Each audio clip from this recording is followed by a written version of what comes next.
Assalamualaikum warahmatullahi wabarakatuh. Selamat pagi anak-anakku. Ketemu lagi di mata pelajaran PPKN tentunya dengan Miss Nindi. Kita akan melanjutkan bab 5, yaitu tentang kerjasama dalam berbagai bidang. Miss Nindi harapkan di pertemuan kali ini anak-anakku bisa memahami makna kerjasama dalam berbagai bidang. Tentunya bidang apa saja? Mari kita lihat. Istilah kerjasama dari berbagai daerah. Jadi, dari berbagai daerah juga bisa melakukan kerjasama. Tentunya apa, dalam bidang apa. Nah, kita lihat ya. Sebelum kita melanjutkan bidang apa saja di Indonesia yang mana adanya kerjasama, maka kita harus tahu sikap yang bertentangan dengan kerjasama. Sikap ini tidak patut dicontoh dan ditiru. Oke, jadi ini harus dilupakan dalam arti tidak boleh ditiru. Nah, yang pertama yaitu sikap individualisme, merupakan sifat yang tetap mempertahankan kepribadian dan kebebasan diri sendiri atau disebut dengan egois. Kalian mungkin pernah dengar kata egois yaitu apa? Mementingkan diri sendiri. Nah, contoh sikapnya yaitu tidak peduli terhadap orang dan lingkungan sekitar, merasa dirinya lebih baik dari orang lain, kurang interaksi dengan orang yang berbeda di sekitarnya, menginginkan pendapat atau sarannya harus selalu didengar, merasa tidak membutuhkan bantuan orang lain, dan merasa selalu paling benar dan paling hebat. Lanjut, sikap yang kedua ini yaitu sikap eksklusivisme. Kalau tadi sikap individualisme dan sekarang eksklusivisme. Apa itu? Nah, sikap ini adalah paham yang mempunyai kecenderungan untuk memisahkan diri dari masyarakat. Sikap tersebut itu memecah belah persatuan dan kesatuan bangsa kita karena membuat kelompok sendiri tanpa mau melakukan kerjasama dengan warga negara lainnya dalam bidang kehidupan. So, ini jangan ditiru. Oke? Nah, tadi kita sudah membahas bidang-bidang kerjasama tuh apa aja sih ya? Nah, yang pertama yaitu antar umat beragama. Yang kedua, bidang sosial politik. Yang ketiga, bidang ekonomi. Dan yang keempat yaitu bidang pertahanan dan keamanan. Mari kita bahas satu persatu. Landasan hukum kerjasama antar umat beragama. Nah, ini adalah landasan hukumnya, yaitu di pasal 29 ayat 1 dan pasal 29 ayat 2. Harus diingat ya, Nak, landasan hukum dalam pasal-pasal ini, ya, yaitu pasal 29 ayat 1 dan 2. Bisa kalian baca? Mari kita baca bersama.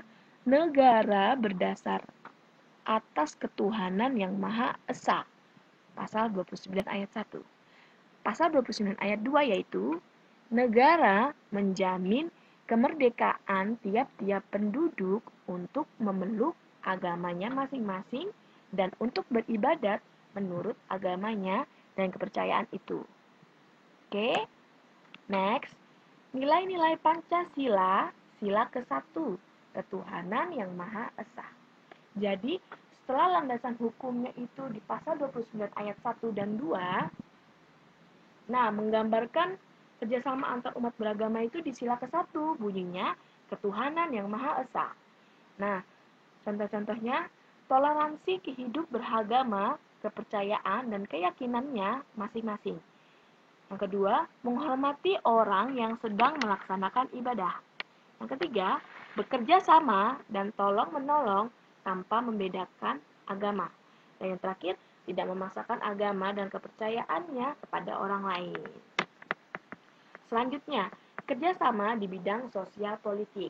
Nah, untuk landasan kehidupan sosial politik masyarakat di Indonesia ini yaitu di sila keempat Pancasila. Bunyinya apa yo? Ya, bunyinya adalah kerakyatan dengan hikmat kebijaksanaan dalam permusyawaratan perwakilan. Ya. Lanjut, kerjasama antar negara. Di sini ada beberapa istilah kerjasama antar negara ya, ada 4 macam. Yang pertama adalah bilateral. Kalau bilateral tuh itu artinya dengan, yaitu dengan dua negara saja. Kerjasama yang melibatkan dua negara saja, itu bilateral. Yang kedua itu regional. Regional itu bentuk kerjasamanya antar beberapa negara dalam satu kawasan atau wilayah. Kayak contohnya kawasan ASEAN. Nah, berarti itu negara-negara ASEAN ya, lebih dari dua negara. Lanjut, antar regional. Kalau antar regional ini, kerjasamanya itu melibatkan beberapa negara dalam satu kawasan dengan beberapa negara di kawasan lain. Jadi, negara kawasan satu dan negara kawasan lainnya. Contohnya, Uni Eropa kerjasama dengan ASEAN. Wah, lebih luas lagi. Nah, yang terakhir multilateral. Multilateral ini melibatkan beberapa negara di dunia tanpa memandang batas wilayah tertentu. Nah, ini lebih dan paling luas ya di multilateral. Contohnya PBB, WTO, World Bank, dan lain-lain. Next, kerjasama dalam bidang ekonomi. Kerjasamanya ini adalah apa? Yaitu landasannya melalui pasal 23A Undang-Undang 1945. Bunyinya, pajak dan pungutan lain yang bersifat memaksa untuk keperluan negara diatur dengan undang-undang. Pembangunan nasional untuk kesejahteraan rakyat dibiayai dari pajak. Jadi pajak itu sangat penting untuk negara ya, yaitu sebagai pembangunan nasional. Nah, menurut pasal 33 ayat 1, koperasi merupakan badan usaha yang bertujuan untuk menggalang kerjasama di antara orang-orang yang mempunyai keterbatasan ekonomi guna mencapai tujuan bersama. Mungkin orang tua kalian ada yang mengikuti koperasi. Nah, itu adalah contoh kerjasama dalam bidang ekonomi ya. Tujuannya itu untuk meningkatkan apa? Meningkatkan kemajuan kehidupan warga negara Indonesia ya. Contohnya ya tadi bisa membantu orang-orang yang mempunyai keterbatasan ekonomi. Selanjutnya, landasan hukum kerjasama dalam pertahanan dan keamanan. Nah, pasal 2 ayat 3, pasal 30 ayat 1 dihafal. Landasan hukum dalam kerjasama pertahanan dan keamanan di pasal 2 ayat 3 dan pasal 30 ayat 1. Oke, bunyinya kita lihat. Setiap warga negara berhak dan wajib ikut serta dalam upaya pembelaan negara. Nah, pasal 30 ayat 1, tiap-tiap warga negara berhak dan wajib ikut serta dalam usaha pertahanan dan keamanan negara. Ya, jadi harus dihafal. Oke, nak, untuk tugasnya nanti ada di Google Form ya. Lanjut, kerjasama di bidang pertahanan dan keamanan. Nah, ini contohnya, upaya bela negara, ya, ancaman fisik dan non-fisik. Kalau ancaman fisiknya di sini ada kekuatan militer, ancaman non-fisiknya bentuk ancaman dapat mengganggu ketahanan nasional suatu negara yang dilakukan dalam tataran pemikiran. Nah, kalau fisik itu kayak ada yang menyerang ya, menyerang komplotan grup-grup yang ilegal. Nah, kalau non-fisik itu dari pemikiran, dari ideologi. Nah, bentuknya pemberontakan, bersenjata. Dari contoh-contoh ini, kalau ancaman fisik itu seperti apa? Contohnya bersenjata, perang saudara antar kelompok, itu ancaman fisik. Kalau ancaman non-fisik itu penangkapan hasil laut secara ilegal, penyelundupan narkotika, ya kan? Ekonomi dikuasai pihak asing. Nah, ini tuh non-fisik ya. Nah, terus bentuk upaya belanya gimana? Nah, bentuknya yaitu harus menanamkan kecintaan pada tanah air ya, tentunya melalui pengabdian yang tulus kepada masyarakat. Lalu berperan aktif dalam memajukan bangsa dan negara dan berkarya dengan nyata. Contohnya kayak dengan nyata itu kalian bisa membuat suatu inovasi, misalnya menciptakan alat yang berguna untuk bangsa ya, dan lain-lain. Lalu meningkatkan kesadaran dan kepatuhan kepada hukum. Jadi kalian harus sadar dengan hukum, tidak melanggar hukum. Lalu menangkal pengaruh-pengaruh budaya asing yang tidak sesuai dengan norma-norma bangsa kita. Kita boleh open minded ya, kita bisa menerima kemajuan teknologi, tapi ingat kita harus menyaringnya, pengaruh-pengaruh yang tidak sesuai dengan budaya bangsa Indonesia. Oke?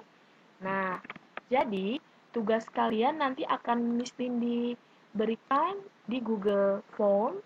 Silakan mengerjakan tugas tersebut dengan on time ya. Tugasnya hanya 5 jawaban saja, satu soal, dan kalian satu soal itu menjawab 5 soal ya. Satu soal menjawab 5 jawaban. Thank you for your attention. Terima kasih sudah hadir dan sudah menonton video ini. Silakan diulang-ulang kembali videonya jika yang belum paham. Sampai ketemu di minggu depan.